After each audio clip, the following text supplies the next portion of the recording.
Ladies and gentlemen, I have had a breakthrough. Apologies if I sound a little gunky. I've been sick for a little bit, wanted to delay recording, but bro, I've been sick for like 2 weeks now, so sorry, the show must go on. This is what you're gonna get.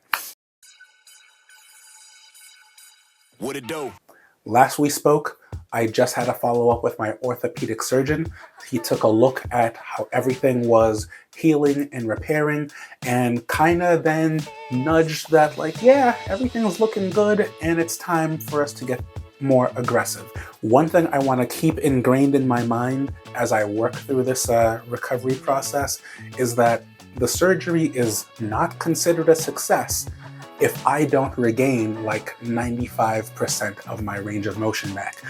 And that's huge. So it's one thing to be able to do day-to-day activities, which I am getting more and more comfortable with, thank goodness. But getting back to the not so everyday activities, getting back to sports and having confidence in that movement. With that, it's time to break up that scar tissue. So they cranked up the dial at physical therapy to 11. And boy, am I feeling it. We went from, the early days of just swinging my arm around and trying to see if I can do some arm circles, little lifts and things like that, to now we are weight bearing and I am reaching behind my back and I am really, really getting it in, which is great because range of motion has drastically improved. I mean, if the progression line was kind of, whoa, this last week and a half, 2 weeks, buddy, it's been incredible just seeing the things that I can do. Like, I'm not trapped in shirts anymore. I'm not, struggling to reach the top of my head anymore. I know it all seems like everyday stuff, but it's a huge deal for this guy, especially coming back from the surgery. One of the big things we talked about was adding some weight bearing to these movements now, which is making me feel more like an athlete, if I'm being honest. Like, no cap, but moving my arm was what it was. It just didn't challenge me. It wasn't enticing. It was the stuff that you did because you knew you had to. But now that I get to step into a gym again and, pick up some weights and move around and like have some routines with reps and sets, it's sparking some of that drive back in me. Now I understand 10 pounds on a lat pull down is not a lot. A 2-pound free weight is not a lot, but it is a whole lot more than I was able to do a month ago, considering I couldn't even pick anything up, really. So this is huge. With the recommendation that we start getting more aggressive, I'm feeling that grind, I'm getting after it. And this is the other thing, I can feel my bicep now.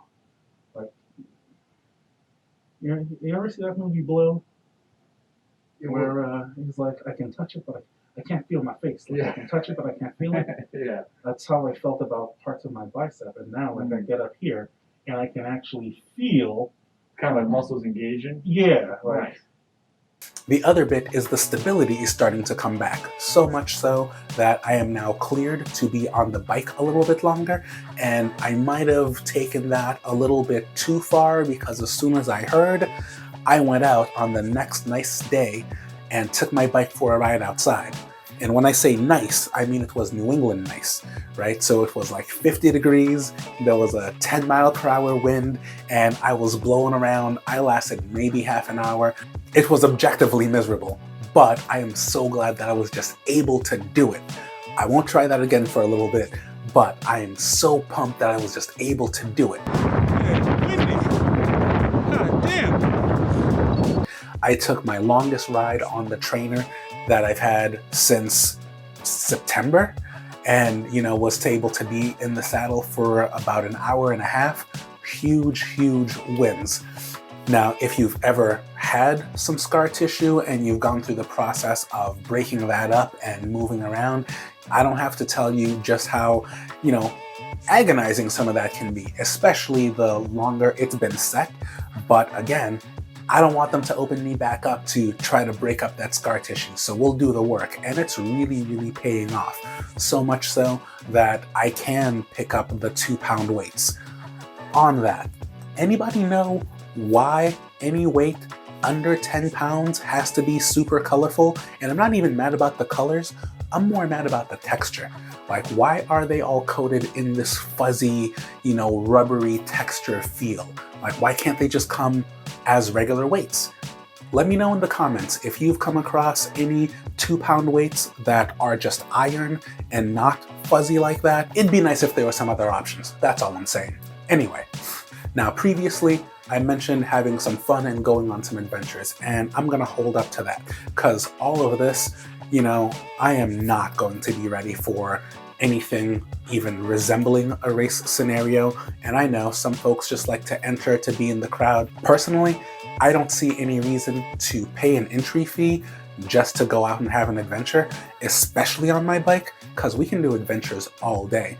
Actually, one of the things that really sparked my interest for starting this channel, amongst many reasons, was throughout 2020 and 21 when everything was locked down, I was just planning adventures with me, my brother-in-law, and some neighbors and other folks. We'd get on our bikes and we'd map a route, we'd take a trip, and it would be epic. And like, man, let's recapture some of that. So in June, I've got a huge ride planned with some friends. We're going to go from Boston to Provincetown. It's about 180 miles. We're gonna split that across 2 days. And whew, man, once upon a time, that would be slight work for your boy. But I am very aware that my fitness is and my health is starting to come back, but anything can happen when you're out on the road that long. So that will be the focus of some of my training, kind of giving me something to build up to. While it is going to be fun, I do love that it's inherently going to be a challenge, right? Like, I don't care who you are. No one's gonna go 180 miles and think, that was a breeze. So really looking forward to that and the build up. We'll probably sprinkle some other adventures along the way, and hopefully, I can clear this congestion and get back to putting in the reps in the gym and getting back in the saddle and even putting some more miles out on the treadmill. We're gonna leave it there. Thanks so much for hanging out, y'all. Till next time, it's been real.